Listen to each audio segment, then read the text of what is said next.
El tema central de este audiovisual es rescatar la figura poco conocida de Francisco Salamone, un arquitecto muy importante que desarrolla una gran tarea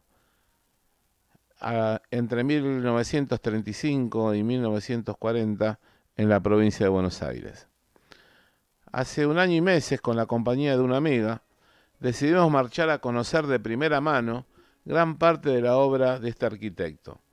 Comenzamos a recorrer la Ruta 3 con rumbo a Sierra de la Ventana y zonas aledañas, aproximadamente a 620 kilómetros de Ciudad de Buenos Aires, ubicados íntegramente en la provincia de Buenos Aires. Paisajes hermosos, con flora y fauna pampeana y serrana, cultivos, ganados, ciudades a las que nunca fuimos. Salamone nació en Sicilia, Italia, recibido a los 25 años de arquitecto y de ingeniero civil. Va a desarrollar su actividad en la presidencia discutida a través del fraude patriótico del presidente Agustín P. Justo y del gobernador de la provincia de Buenos Aires, Manuel Fresco. Su ministro de Obras Públicas de Fresco fue el ingeniero José Bustillo. Por eso en aquella época circulaba un dicho que decía que no se mueve un ladrillo sin que lo haga Bustillo. Sin embargo, Salamone va a desarrollar cerca de 70 obras en esos 4 años, en más de 30 localidades, obras proyectadas, diseñadas y dirigidas por él mismo, en sitios como Coronel Pringles, Torkins, Azul, González Chávez, Chascomús, Rauch. Supervisaba todas sus obras trasladándose en una avioneta que él mismo piloteaba. Sus enemigos o adversarios lo tildaban de fascista, especialmente entre quienes criticaban su estilo y veían en sus obras una simbología del régimen de Mussolini. Lo que sí existe es una evidente relación ideológica arquitectónica en el paisaje plano de la llanura bonaerense. Ahí van a surgir estructuras monumentales que pondrán de manifiesto la supremacía del Estado por encima de las instituciones religiosas. Con su estilo Art Deco, Salamone construye en los municipios altas torres espigadas, más altas que la de las iglesias, y elevaban relojes hasta el cielo en edificios municipales, en pueblos pequeños y olvidados. En líneas generales, la trilogía básica de la obra de Francisco Salamone es municipio, cementerio y matadero. Atravesamos San Miguel del Monte, Las Flores, Cacharí, Azul, y en Azul cometimos un desliz. Teníamos que doblar hacia la derecha para dirigirnos a Olavarría, y en realidad lo hicimos hacia la izquierda, atravesando Chillar, Benito Juárez, González Chávez, La Dulce, Tres Arroyos, ciudades que solamente había leído en los libros. Nos desviamos casi 320 kilómetros más. Estuvimos a 60 kilómetros del balneario atlántico de Orense, sobre el mar argentino.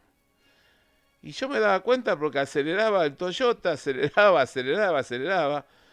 Había pasado los 620 kilómetros originales. Es más, llegamos a casi 1000 en medio de una lluvia torrencial al pisar Sierra de la Ventana.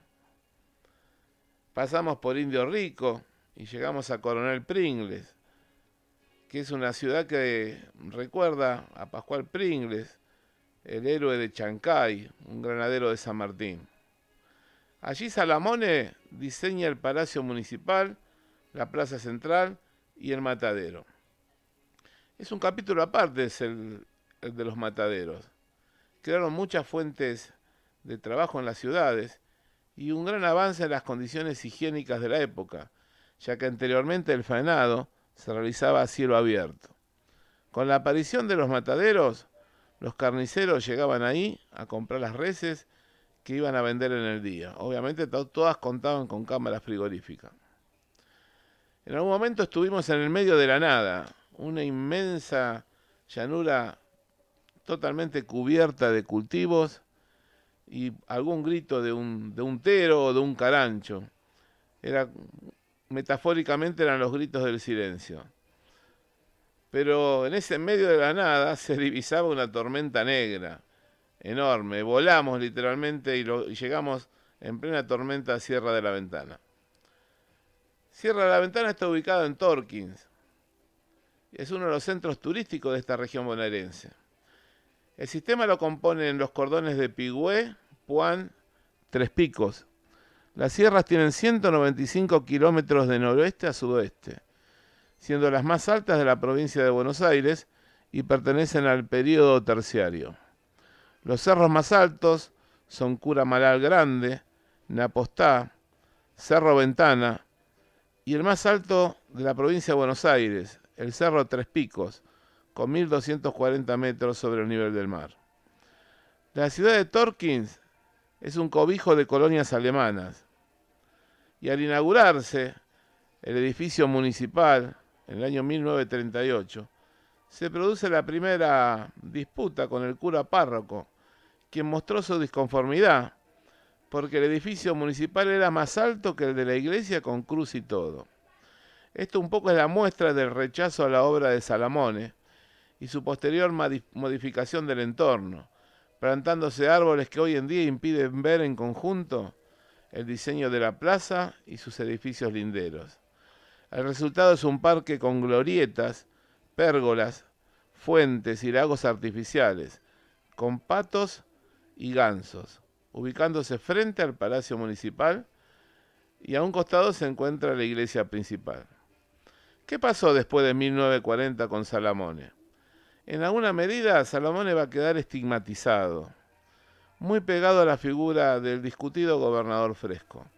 En los años siguientes se dedicó a las actividades privadas, se dedicó con una empresa constructora a construir caminos y rutas, inclusive tuvo un juicio por pavimentación en la ciudad de Tucumán. Decidió irse a vivir a Uruguay y de allí iba a volver después de ser sobreseído. Continuó realizando proyectos, aunque todos de menor escala. Casas, calles, el edificio de Alvear Ayacucho en Capital Federal, que era propiedad suya, ya que no existía en ese momento la propiedad privada. El gran arquitecto, gran transgresor, impugnador de lo tradicional, estaba influenciado por el Art Deco, el funcionalismo, el constructivismo ruso y el expresionismo alemán. Salamone fumaba, era diabético y trasnochaba. El gran arquitecto fallece en 1959.